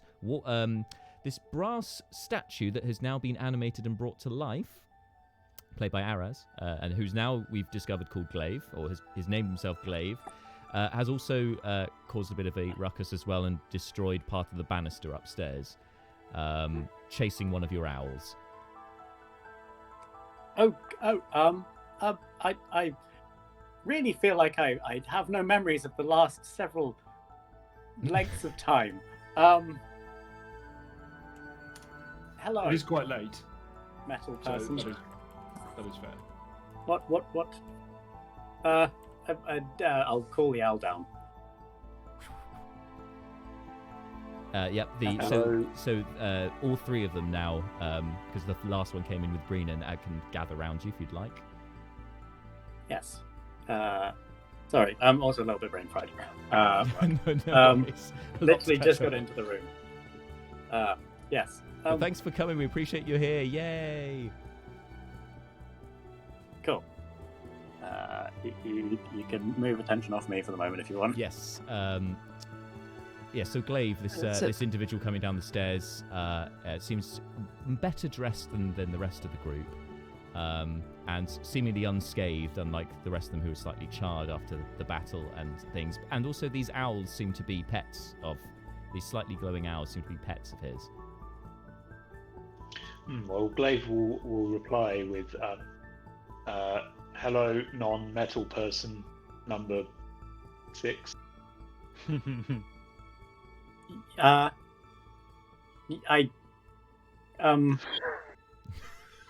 my name's Leobrin. Does that help you? It does not. Does it help you? Now, My name is Glaive. now we've spoken about names once tonight already. Remember, it's how one identifies themselves. So this is Mr. Leobrin. Say hello, Mr. Leobrin. Maybe I'm Is that directed towards me or Glaive? Glaive. Hello, Mr. Leoberin. Hello, Glaive. Yes, no, it's very hard for people to keep track of a number you have chosen for them. If I just numbered all my friends from the first friend I ever met to now, and then someone else numbered all their friends from the first person they ever met till now, everyone would have a different number to each other and to themselves. He turns to Malar and says, "So this is why names are helpful?" Oh, yes. This is exactly why names are helpful, yes. Thank you, Mr. Leobrin, for illustrating that point so very aptly. Mr. Leobrin, what do you know about animated individuals? I assume Glaive is one such? Well, we're not entirely sure, to be honest. We're trying to ascertain that, and perhaps now is not the right time to do this, but we're here, and there's some sort of ruckus going on in the other room, and I figured this is the room for sensible and rational debate. And now you're here, it brings a touch of class to the engagement. Indeed. Let me just remember all of the things about my personality that I know, and character, and skills, and No worries. stats. You can take your time. I will fill this in while you're looking that up. You would also, Seth, as you re-enter the room, with most of the rest of the party, Brina alongside you. Whilst this debate's going on about names, which I think for Seth probably doesn't take that much interest to him, other than, you know, he likes nicknames and things, but it's not the most interesting conversation for you. But you do notice the dwarves who... What? Sorry, what happened? I wasn't listening. No worries. Rude. That's perfect. Seth, yeah, it's exactly that. That's exactly your approach to the naming conversation, to be honest. You're actually more interested in the two dwarves who are helping themselves to some of the food that's been left at the table. But Teenan in particular, the grumpy one, seems to be kind of turning his nose up at the food and, you know, taking little bites and then putting it back down and then trying something else. Not overly impressed with the offerings. He's a dick, I don't know. You hear him mutter, "Oh, it's not like in the Crowflies, this. No, we haven't got anywhere near the level of sophistication in the culinary arts, you know. I wish we were back there sooner. Have you considered leaving? Oh, Mr. Seth, I didn't realize you were here. Yes, well, funny you should mention that, because yes, we have considered leaving, but of course, we cannot leave without our lady, and I believe she is still being held in the temple in stone, am I not right? Ah, yes, from when you failed to protect her, of course.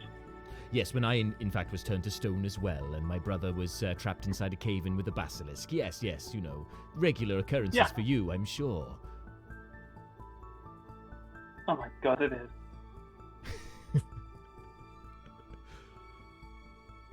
Well, maybe you can go stay at the church and watch over her in stone form. Well, that's not the worst idea you've ever had. And I suppose, Mr.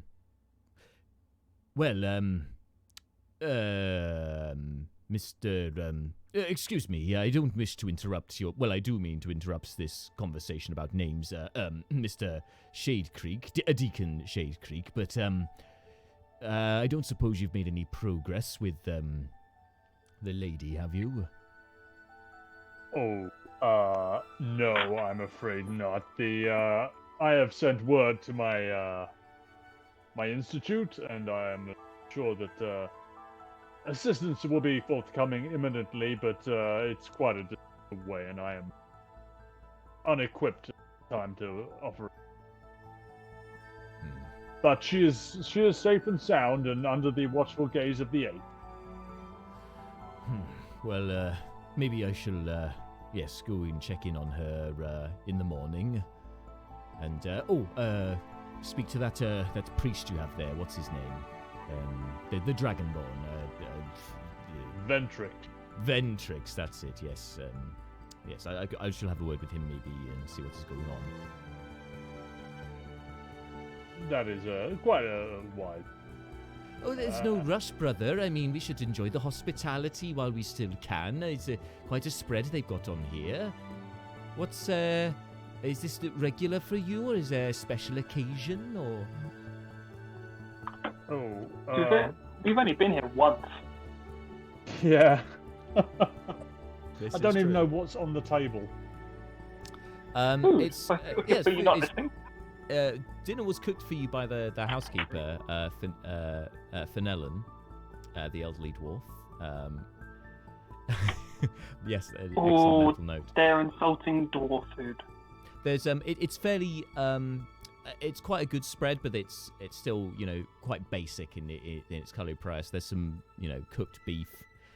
There is various there's a few vegetables, like just root vegetables mainly, as well as like some fruits, but local fruits, apples, more apples, and some pears, that sort of thing. Yeah. Okay, cool. I have no idea what even I'm trying to achieve anymore. It's been a long day for the party as well. What? Nala just wants to understand what you're supposed to do with this, I don't know, tall bronze person. He just sort of sits there, sighs very loudly, and looks at Glaive, just wondering what earth they're going to do with a functionally a talking, tall, bronze child. Glaive follows Malar's gaze and tries to look at whatever he's looking at. He presumably just sees like the wall or something. Yeah, like a single painting on the wall. Okay, right. Mr. Turnin, does your religious establishment have any possible knowledge on what this entity may be? I mean, outside of what I already suggested about Fairfan, Creator God, you know. No, have they got literature on, obviously, on, like, have they got a... Is there somewhere I can go and read about it? Well, it's not something you would be able to pick up on in a local bookshop. It's, unfortunately, the worship of Fairfan is sort of not outlawed as such. I mean, it's accepted in the Crow Flies, but it is sort of a clandestine nature. But I could always, well, were I to head back to the Crow Flies, I could, of course, talk more about that, yes. Mr. Glaive, what is your intention for your self now that you have existed? I would like to know more of existence and learn. Okay. Okay. What's Fleeting up to? He's hanging from a beam. Is he asleep or just inverted. getting comfortable? I think he is getting comfortable. I think he might. I will say actually he's initiating the process of trying to attune the hammer. Yeah, that makes sense. Okay. Well, I think, unless Mr. Leobrin has any good ideas, I think for the night, I'm somewhat tapped of my resources. Mr. Glaive, I think we're going to try a little something that I like to refer to as, That was sleep, right? Because your internet swallowed the crucial word there. it was. Yes. Okay. I just said it's something we call. It's like it's Malar. It could be anything. What is it? What is it? No, Malar is basically at this point intimating that he is tired. He's going to take a leaf out of Neris's book and try to get some sleep. He instructs Glaive to not eat anything because that feels like it will be bad, and just sit still, sit here for 8 hours. He turns to Teenan and Tell, I don't know, Turin. and Turin, Teenan and suggests Teenan and Tell doing it well. I liked Turner earlier.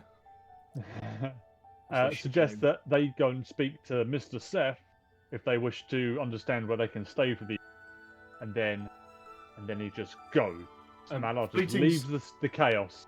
Just before he does, Fleeting's head, like, so I imagine that when Fleeting's upside down, he's doing the kind of like, the back cloak kind of thing, yeah. And his head just pops out at the bottom and says, "Mr. Malar, don't you have a book he could read? Can he read? Mr. Glaive, can you read?" Oh, I do not no idea. know. I will out my. The backpack has been off while we're in. I rifle through and I pull out a book of theology from the Hammerfern Institute. Yeah, that I was doing good, my studies good starter on. material, makes a lot of sense. And I open it up at the introductory page and I put it in front of Glaive and I say, "Can you understand what these symbols mean?" What language is it written in?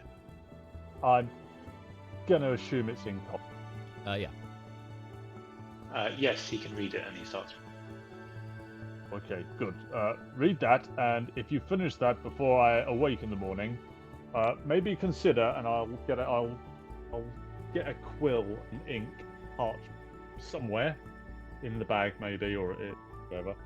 Set these up adjacent to him and say, "Tell me what you think about your thoughts on this book when you have finished, and if I am not awake, then." You got him to write a book report. Now, what I need is a breakdown what of you all did, the child. characters. Welcome to existence. You have homework. It's a brutal introduction to the world, but perhaps appropriate. This is how you But- create the but if BBEG, by the way. Jeez, But yeah. if you feel tired, you should definitely if you know what that is. If you don't, if you just feel how does one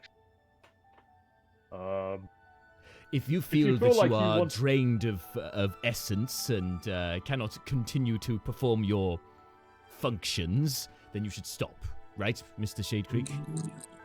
Oh, thank you very much. That is almost exactly what I wanted to. I shall do this until my essence drains, and then stop.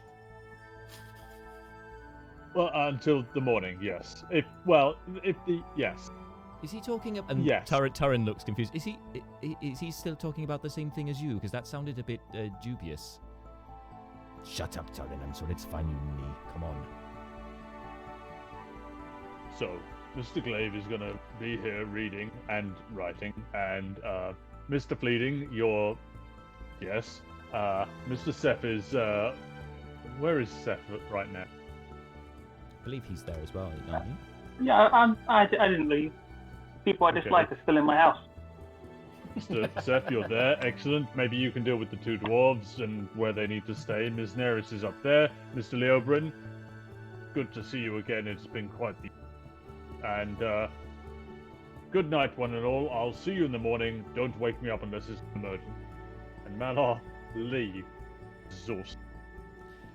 And I turn to the dwarves. Excellent. Go home. Well, I was going to say that I completely agree with Mr. Shadecreek, so yes, we will just go back to our rooms at the tavern. Cool, bye. And I open the door. And Teenan gets your tone straight away, and he's off. But Turin is is still smiling away and nodding you. Oh, thank you so much for your hospitality, and well, of course, for saving me during the whole cultist thing. And yes, I hope we see you in the morning. I believe we might be going to the temple, so maybe we'll see you there. Fleeting's Yep, head pops out. don't join any more cults. Bye. Fleeting's head pops out again, and he says, "Do you have? Can you give us money? Are you going to give us money?" What? I didn't know anything about any money. I know that they were taking memberships, and there's a treasury somewhere down there, but I was never told what that was. There's a what? Where? Why? Well, I know that the cults obviously they take payments, memberships, and gifts and offerings to Fairfan, and I know they store them somewhere secret, but I don't know where. I believe it's somewhere down there in the brewery, though.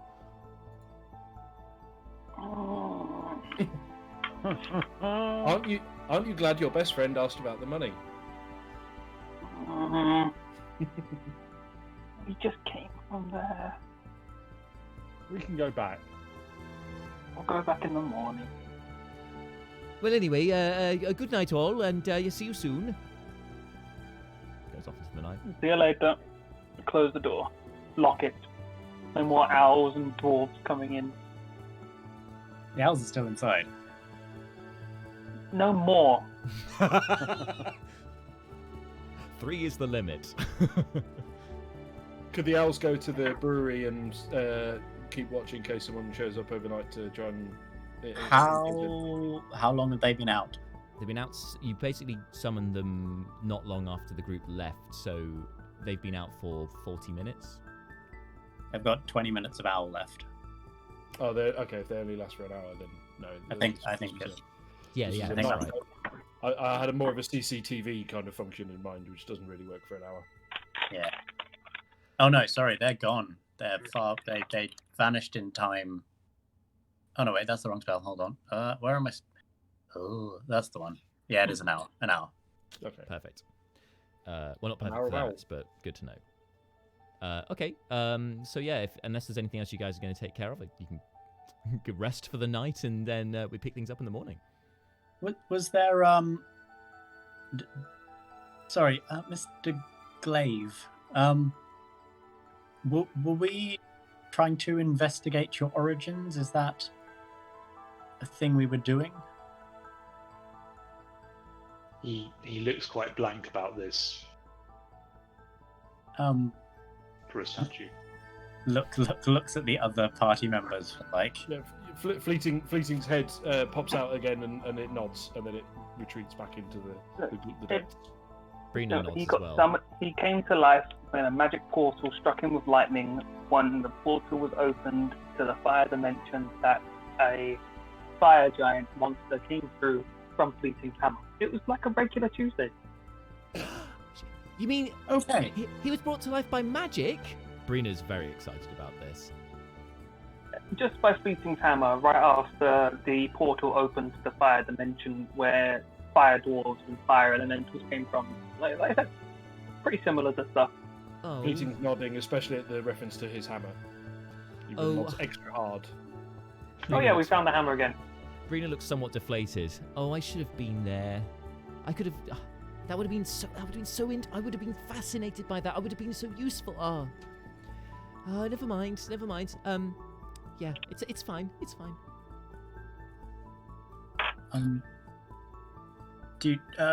Mr. Glaive, then, I'm just going to poke around you a bit, if you don't mind.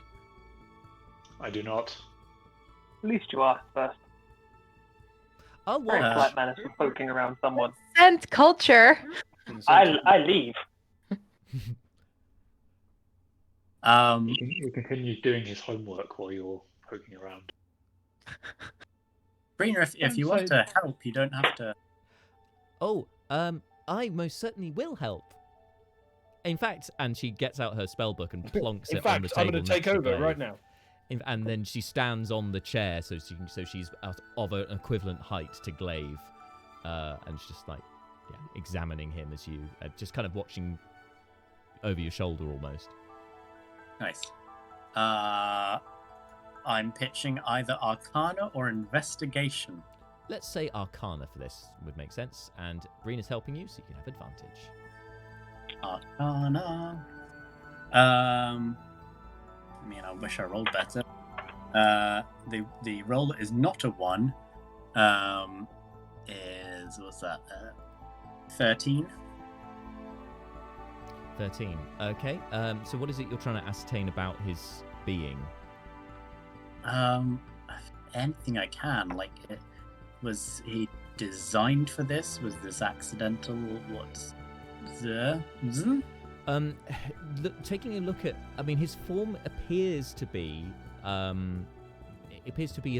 built just to be a statue. There doesn't seem to be any inner mechanics to it. But it's one thing that takes your attention is around sort of his gut. There is a singular kind of gap in the armor, and there's kind of there looks to be some sort of black kind of soot around that area. But you gather this is probably where the lightning struck it that was spoken of. That seems to have pierced into the statue, and you can tell just by when you move your hand near to it, it's very, very warm there, like a furnace hot there. You probably wouldn't want to put your finger in if you wanted to keep your finger. Okay. Definitely something fire related. I think that's good for tonight. Thank you, Glaive. Thank you, Brina. This is something to think on. You're welcome. I might stay up for a bit if you don't mind. I'm a bit of a night owl anyway, so. Sure. Great. I'll see you in the morning. And she's just kind of sits herself down next to Glaive, looking at her spell book, looking at Glaive. Seems to be a bit of toing and froing with that, and sometimes checking over Glaive what you're writing down as well. Can he have advantage on doing his homework if she helps him? Is he going to ask her to help? I don't know. Am I actually going to have to come up with thoughts on this theological book you've been given?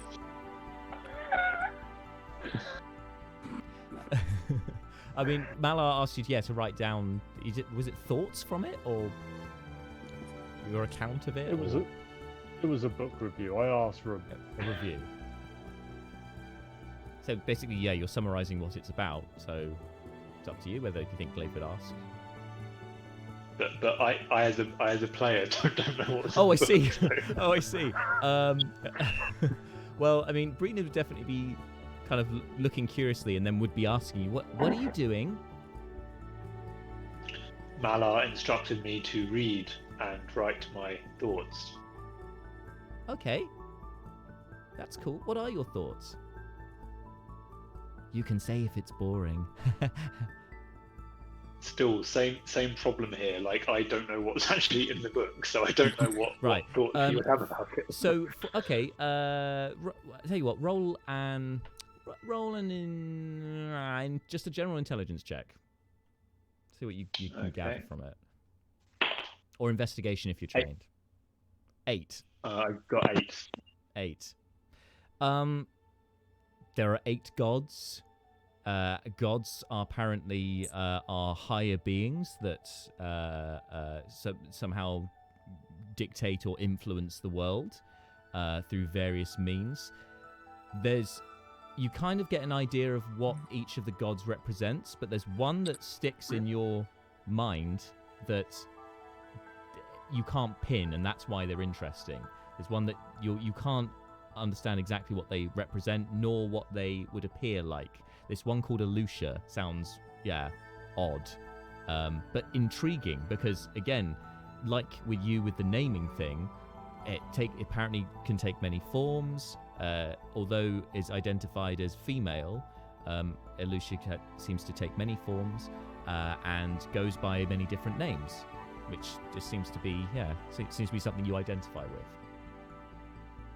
Okay, well, he will, while chatting with Brianna about this and writing it down, he will, he'll kind of relate it to her and write it as he goes. And yeah, the evening continues with her giving her thoughts on it as well, and you get the sense that Brina understands religion, though she's not entirely convinced by it, shall we say, and takes more stock in magic from being from the gods, but also being something that occurs in other places as well. She seems to think the gods are fallible, whereas the book is saying that they are infallible, that they, are supreme beings, and she's saying that they're probably not. And this gives you something interesting to write in your essay. Just this theological discussion, and so So to cap it all off, I need you to make a Constitution saving throw. Oh. 18. 18. What Brina, you notice at one point, while she's talking to you, she starts her speech slows down. And her tone becomes a little bit deeper and a lot more breathy, and she kind of leans one hand up against her hand, which is kind of resting on the table, and then you're suddenly taken by surprise when her head slams into the table. She goes, as she's apparently has fallen asleep ever so briefly. Okay, I should probably go to bed now. I will see you in the morning. Has your essence drained?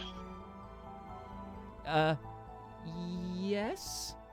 Oh, I see what you mean. Yes, it has. I don't really have a bed either, so I might just go on this slightly burned sofa. See you in the morning. See you. So, Glaive, you continue long into the night without your essence draining. Morning comes, and Glaive, make one more Constitution saving throw as the dawn breaks.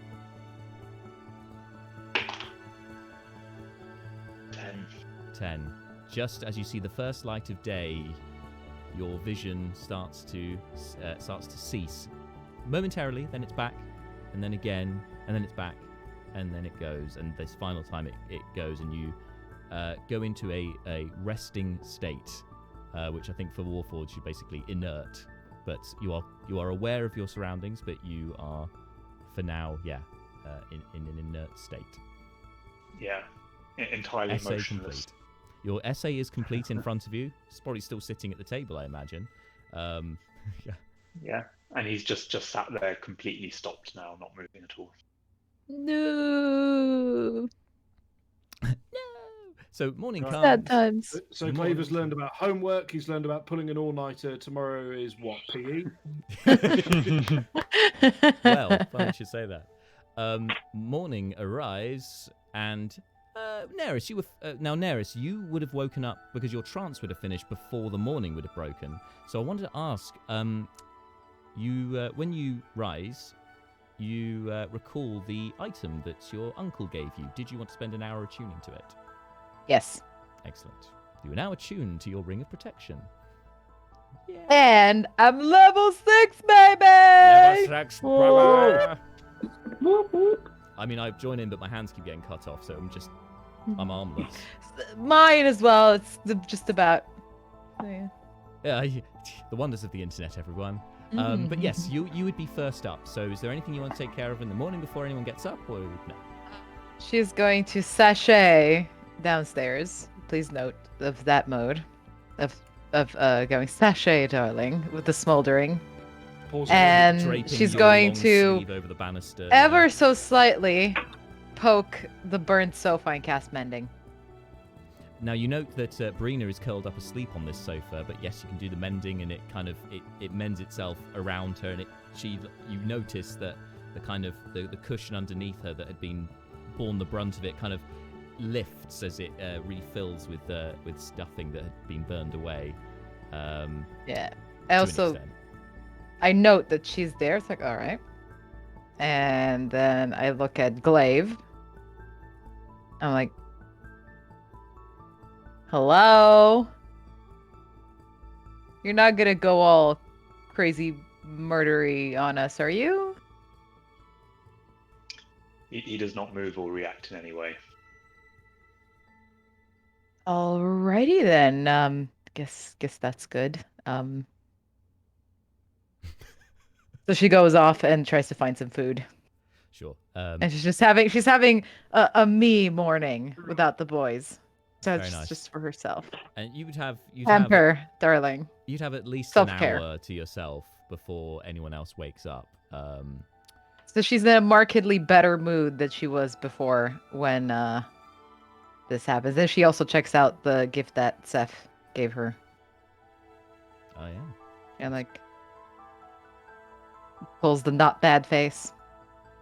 It's pretty cool. Yeah, it's pretty cool. But yeah, so yes, that. And then I guess for dramatic effect, she then still wants to mess around with Seth a little bit. So she sits down across from the statue that Glaive has now become, and takes out her sword and starts polishing the sword like slightly menacingly, and just waits, takes her time so that whenever people come down, they can see just this. Yes. She's still mad. Intimidating scene. And who's next down? With feet on the table. I feel I don't know like who's next, but I'll just come down when wake up. yeah, I feel like fleeting would be reasonably probably, maybe. Yeah, he hasn't got far to go as well. Did he just stay asleep in the living room? And did Neris know that he's there?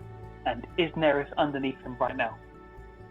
Neris is not underneath him. No, because she's at the dining table. Damn it. Neris starts playing Fruit Ninja with the sword on the table. Slicing and dicing in half. Like he's like, oh, okay, bam. But yeah, being that I think the situation last night, I think Seth probably is next up. And as you go down the stairs, obviously you can see from the staircase Neris, yes, doing this, Chopping polishing fruit. the blade and chopping fruit. And it's just as Neris, you notice that Seth is coming down, that you both hear a knock at the door. Neris No, kind of last time it was a dwarf who wanted us to kill people. After that, it was owls. Not it. Neris still has the sword in her hand, and then kind of as she passes Glaive, she also flicks a bit of fruit off of him that, got splattered. Just kinda, and goes to open the door. He's just food just going Yeah, down his no, she's just unmoving like, face. let's get that off. Amazing. All right, and are you answering the door, Neris? Yes, All right. So open with the sword door. in hand. Open the door with sword in hand, and when you open it, at first, at eye level, you don't see anyone, and then you hear, oh! And look down and see Jackman Winklebottom in his green velvet suit, looking a lot more polished than he did last time, and hair's been brushed and all sorts. Neris, hello. Good morning, should I say? She just stares at him, doesn't say anything. Just like, You said I should. Sorry. No, the rest of your lot said to come round to check out the place. Potentially little business investment. I didn't fuck, say we that. did. Saf, do you remember this? Whatever he's talking about? I We're gonna remember business what? and- I come to the door. Hey, Jackson. Seth. Yes. Hello. Thank you again for liberating us from that those Aarakocra chaps. So much appreciated. And also appreciated was your offer of a business opportunity here. I can see it's a rather grand building. I think this could be perfect as the new Flaming Jacks. At that point, Neris looks at him and then just turns around and leaves and goes back to the table, puts her feet on the table, and still keeps chopping, and pretty loudly so they can hear it. I was just imagining just her going, ugh, I'm starting to fuck. destroy that table a little bit. Geralting the table. Yeah. her cooking skills come to, can I hit it with my glowing sword? Yes. Amazing. Yeah. So Seth, he's looking at you expectantly through his moon-shaped glasses. Come in. Thank you very much. So, do you mind if I just have a little perusal around the place, or did you want to talk business, money, and so on first? What was the arrangement? Yes, we will talk that later, but there is one condition to this. We need your help convincing Greenblade to give us the dagger so that we can keep it safe. Convincing him to give you the... But he's keeping it safe. I mean, surely it's better that it's safe, no? Yes, but lots of people know he has it. Oh, how? You told a lot of people. No, I didn't. I thought people thought I had the dagger. That's why I was taken. No. And then when we were bringing you back, you told absolutely everyone, absolutely everything about Greenblade. Oh yes. Oh, I forgot. Yes, your new friend with the wand. Yes, the Brina, wasn't it? Yes. I mean, yes. We didn't even ask you some of the questions. You just kept talking. That wasn't my fault. It was a spell. I swear. But yes. That you make an excellent point, Mr. Seth. Perhaps we should relocate the dagger. Well, I'm trying to think where.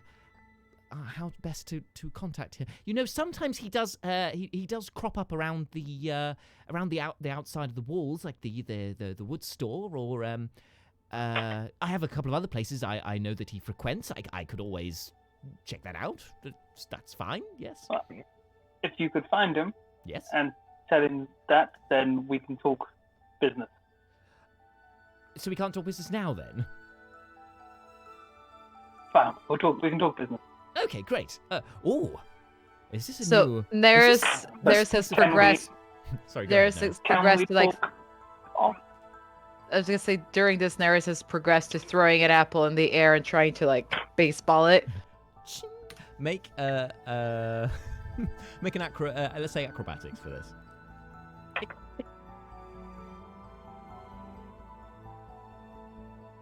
Like well, D&D Beyond is down, but I think I have a +2. You do have a +2. You're not trained in acrobatics, are you? You're not proficient. No. Okay, so it's just +2. Yeah, I'm pretty sure you're +2. Yeah. So that's 8. So when Jackman is talking with you, Seth, and you say, "Yes, we can talk business now," you just hear a apple just lands, thuds onto the table, and Neris swings wildly with the sword. And Jackman's attention is drawn to Neris for a second, and then immediately to across the table from her, and goes, "Oh, what is this magnificent? Is this a piece of Art Nouveau or something?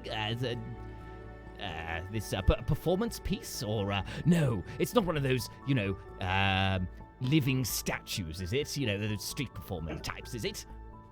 Nope, that's a living person. His name's Glaive. He killed a fire elemental by himself yesterday.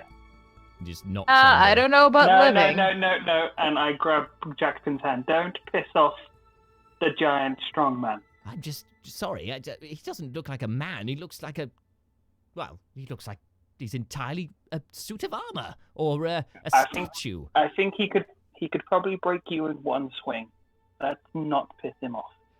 Well, that's probably prudent, Mr. Seth, but, could be quite the talking piece for Flaming Jacks. Okay, he's probably gonna kill you, just gonna push you to the side. No, you misunderstand, Mr. Seth. I don't suppose your friend there is perhaps looking for some employment opportunities, is he? I can safely say he's not actively looking for employment opportunities. Oh, well, maybe I should make him an offer that he can't refuse. I'm not sure I have one, but I'm sure I'll find out what he wants, and then I could offer that. Good luck. I just think, well, if I'm going to have a new inn, I'm going to need a new bouncer, as people can get a bit rowdy, you know. And well, that's a formidable. I wouldn't want to mess with him, would you? Well, I think your old bouncer is in town. I saw him a week ago at the inn. Yes, I have seen him. Unfortunately, he's quite happy in his new role at the Trickle Inn, so they apparently pay him much more than I'd be willing to, so, you know. Okay. Should we have killed Jackbin, like, for just basically being a shit employer? Were we supposed to have done that? He's making a really strong case on, like, 4 or 5 different axes that the world was better off without. Bless. I just want to use him to get the dagger. We're probably never coming back here. As long as we can come back and he's got just gold to give us for letting him live here, I'm fine with that. Well, Mr. Seth, I would be more than happy to help you and contact Greenblade and get the dagger to you and all that sort of thing, provided, of course, that means that we can continue this negotiation here. As I say, I've had a quick look around, and it is a very large space. I mean, I'm sure it wouldn't cost too much to put a bar in here, and we could take it from there. But, is there perhaps a down payment that you'd like me to make to secure the premises in the short term? Yes, we can. I will discuss that with the rest of our group if you want to. Sure. Relax and make your plan.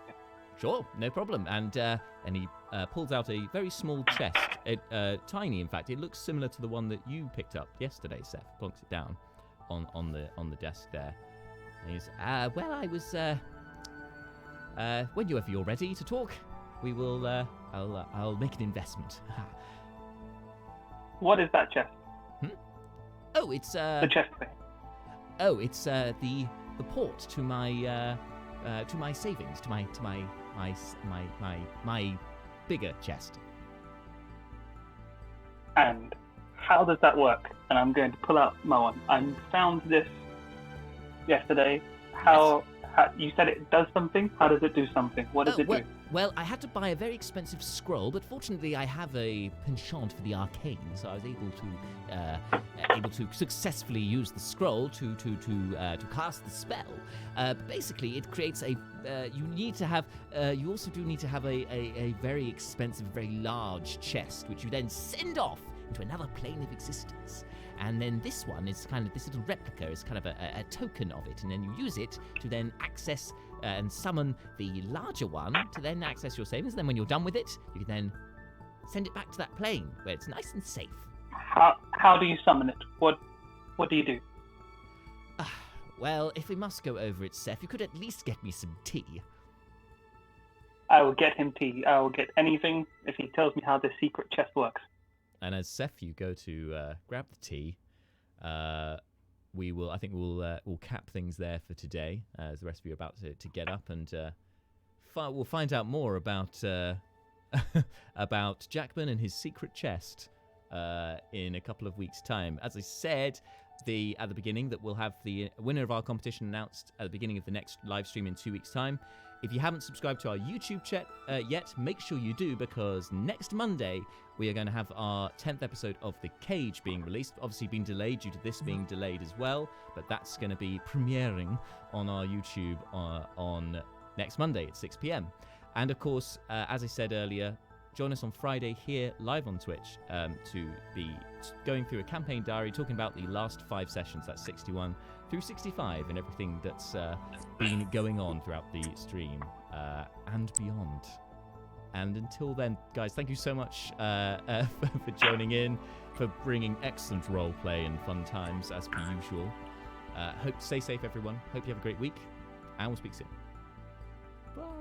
Bye. Bye.